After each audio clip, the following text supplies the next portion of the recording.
Hello students, this is Ejaz Sir's Maths Academy and I am Ansar Sir. Today we are going to study finite and non-finite verbs. So our heading is finite and non-finite verbs.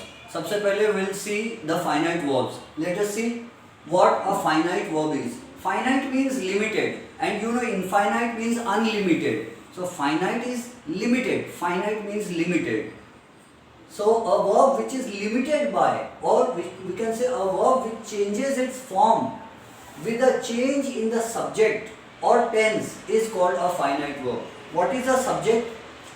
We have already discussed the meaning of the word subject when we studied change of voice, when we studied direct and indirect speech and many other topics. Still I will remind you, a subject is any noun or pronoun or noun phrase which comes before the verb,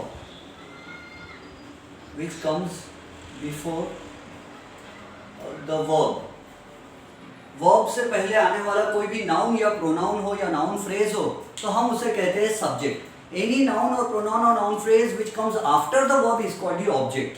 तो subject का मतलब समझ गया, verb से आने वाला, verb से पहले आने वाला नाउन या प्रोनाउन या noun phrase. And tense, the word tense comes from the word tempus, means time. Tense यानी time होता है.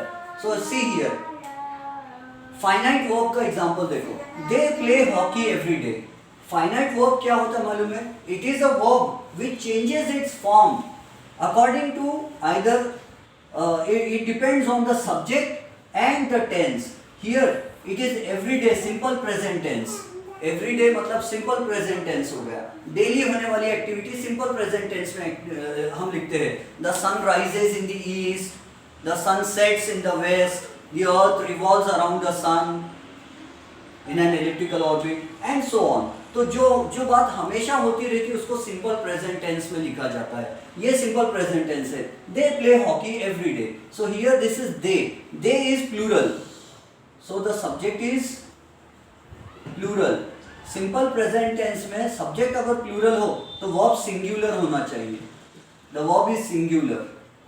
ये रूल है. This rule is called subject verb agreement rule और कॉन्कॉर्ड, CONCORD कॉन्कॉर्ड. तो दे प्लूरल है और ये रूल सिर्फ सिंपल प्रेजेंट टेंस में लगता है. Everyday simple present tense. Next sentence में भी एवरीडे यानी simple present tense. In Hindi we call सामान्य वर्तमान काल. सामान्य वर्तमान काल. So they play hockey every day. They plural है तो सब्जेक्ट सिंगुलर. और यहाँ देखो George is singular. George is the name of a single man और boy. So the verb will be plural. The verb plays will be plural. So here we are changing the subject. So the verb also is changing. They is plural so verb is singular. George is plural. George is singular, so the verb has become plural. The verb has changed its form. It has become plural. Here the verb is singular. क्यों ये singular है? क्योंकि subject plural है. क्यों ये plural है? क्योंकि subject singular है. यहाँ tense change नहीं हो रहा. In these examples, tense is not changing. Tense is not changed. क्या change किया है? Tense is not changed. Subject is changed. Subject is change. तो सब्जेक्ट के चेंज होने से वर्ब भी चेंज हो गया. दे की जगह जॉर्ज लिख दिए तो ये प्लेस हो गया, अनेक वचन वाला प्लूरल वाला वर्ब हो गया. अगर हम यहाँ वी लिखते थे तो वी प्लूरल है तो वी प्ले हॉकी. अगर हम लिखते थे शी, अकेली शी, तो शी प्लेज हॉकी. ही लिखते थे तो he plays hockey every day. ऐसा होता था. और ये एग्जाम्पल में देखो, इनमें हमने टेंस चेंज किया है. इन दोनों में हमने टेंस चेंज किया है. यहाँ पर क्या लिख दूँ मैं? Here I will do one thing. यहाँ मैं सब्जेक्ट नहीं चेंज करता.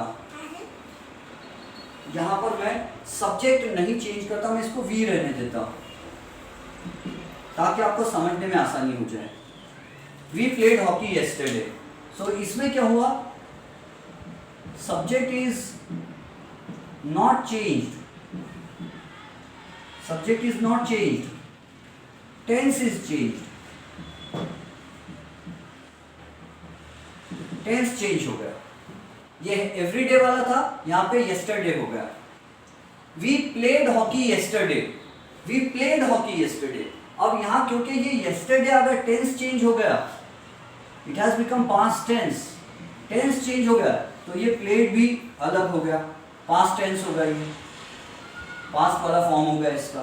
तो ये क्या है, this is a finite verb, plays finite verb है, प्ले फाइनाइट वर्ब है, यहाँ प्लेड फाइनाइट वर्ब है। अब यहाँ देखो वी, ये नेक्स्ट वीक है, दिस इज फ्यूचर टेंस, तो टेंस चेंज हो गया, वी तो सेम है, subject is the same, here subject is the same, we same है, वी सेम है, दोनों एग्जांपल्स में सब्जेक्ट सेम है, लेकिन यहाँ टेंस चेंज हो गया, इन दोनों में टेंस चेंज हो गया, ये फ्यूचर है इसलिए शैल प्ले हो गया और यहाँ प्लेड हो गया, तो ये क्या है, फाइनाइट वर्ब। मैं इसको ग्रीन पेन से लिखूंगा,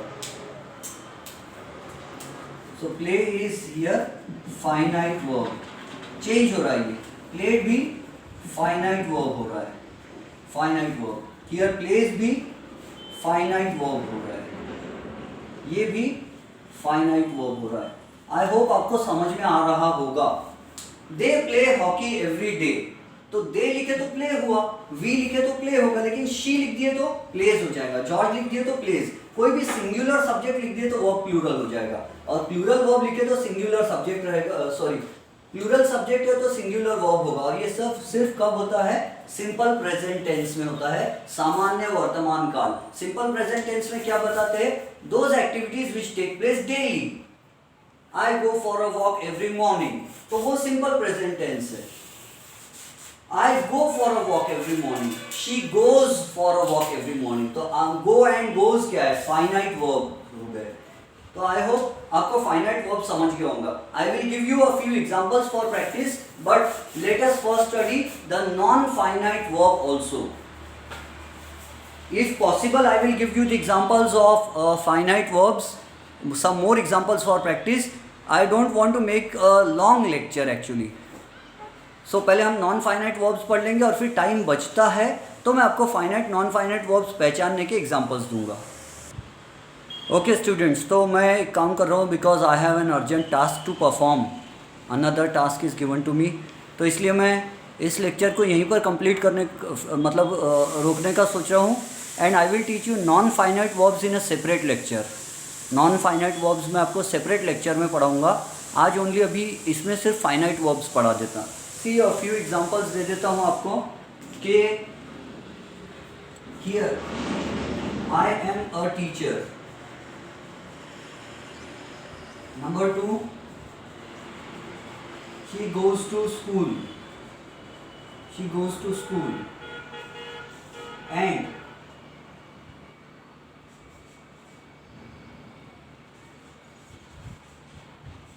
he went to church last Sunday, he went to church last Sunday।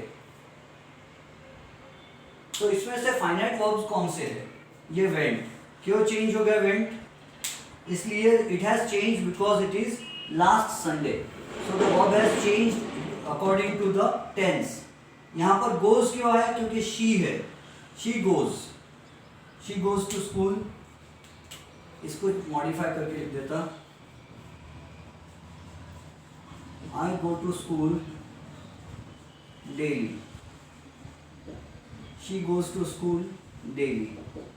इन दोनों एग्जाम्पल्स में क्या डिफरेंस है, so here the difference is in subject. I की जगह शी होने से वर्ब गोज बन गया, तो ये फाइनाइट वर्ब है, अगर आई है तो गो है, शी है तो गोज हो गया, है ना, तो ये गोज एंड गो जो है ये फाइनाइट वर्ब है, और यहाँ वेंट हो गया, टेंस चेंज हो गया तो गो का वेंट हो गया, तो ये भी फाइनाइट वर्ब है, टेंस चेंज होने से वर्ब चेंज हो गया, सब्जेक्ट सिंगुलर होने से वर्ब प्लूरल हो गया, और आई के कारण गो होगा। ये अगर आपको आई में कंफ्यूजन होता है तो मैं यहाँ वी लिख देता, we go to school every day, ये प्लूरल है तो ये सिंगुलर हो गया, ये सिंगुलर है तो ये प्लूरल हो गया, और यहाँ पर ये सिंगुलर है लेकिन ये प्लूरल नहीं हुआ, क्यों, क्योंकि ये सिंपल प्रेजेंट टेंस नहीं है, ये पास्ट टेंस है, और पास्ट टेंस के हिसाब से ये वेंट हो गया, तो ये गो, गोज एंड वेंट ये फाइनाइट वर्ब्स है तीनों भी।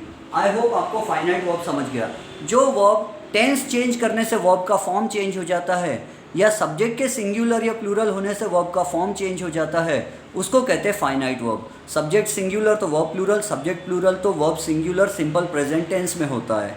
ठीक है, I hope you understood students. Non finite verbs हालांकि मैंने वहाँ हेडिंग में लिखा है, बट सिंस मुझे काम आ गया है इसलिए मैं इसको ओनली फाइनाइट वर्ब्स आपको समझा कर जा रहा हूँ।